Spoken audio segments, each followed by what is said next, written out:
Assalamualaikum warahmatullahi wabarakatuh. Salam dan bahagia. Perkenalkan, saya Rahmi Livia Citra dari SMK Negeri 1 Batam.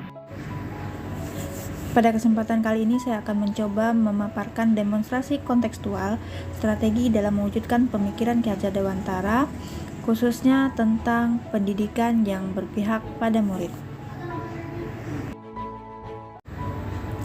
Seperti yang sudah kita ketahui bahwa menurut Bapak Ki Hajar Dewantara, tujuan pendidikan itu adalah menuntun segala kodrat pada anak agar mereka dapat mencapai keselamatan dan kebahagiaan yang setinggi-tingginya, baik sebagai manusia maupun sebagai anggota masyarakat.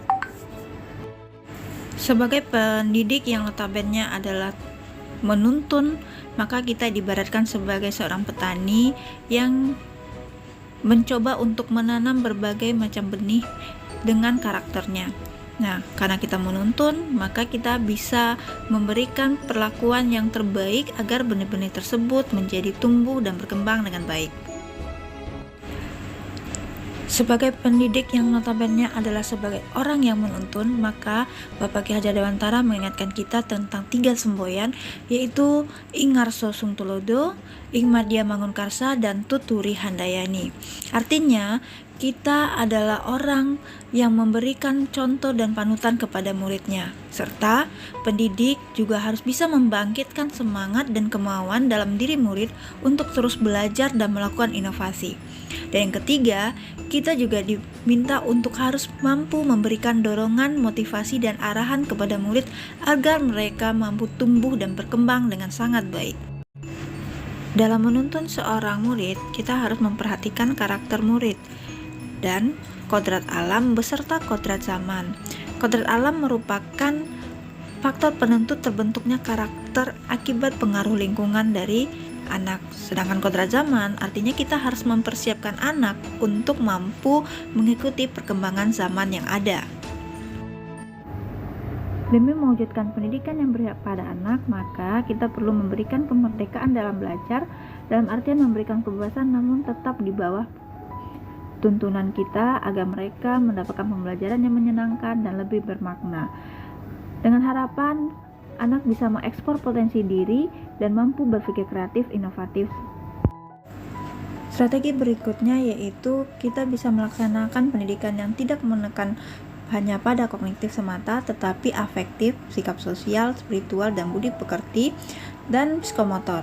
Melaksanakan pendidikan yang holistik, seimbang dalam mengembang cipta, rasa, dan karsa demi mewujudkan budi pekerti yang sesuai dengan sosiokultur di daerah setempat, dan tidak lupa sesuaikan dengan perkembangan zaman.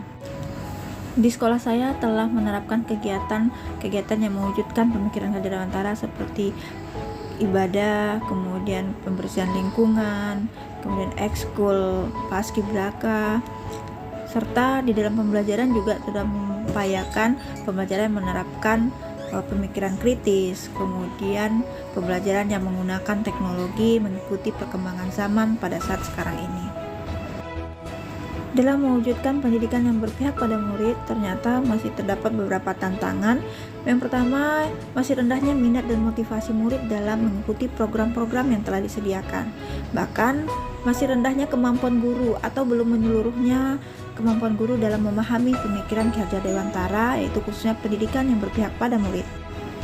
Untuk mengatasi tantangan tersebut, maka kita bisa melakukan beberapa upaya. Pertama, kita bisa menggunakan model dan metode pembelajaran yang bervariatif agar murid lebih nyaman saat belajar.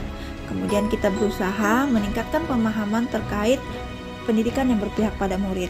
Dan yang ketiga, selalu sabar dalam menjadi teladan. Demikianlah paparan dari saya. Akhir kata, wassalamualaikum warahmatullahi wabarakatuh.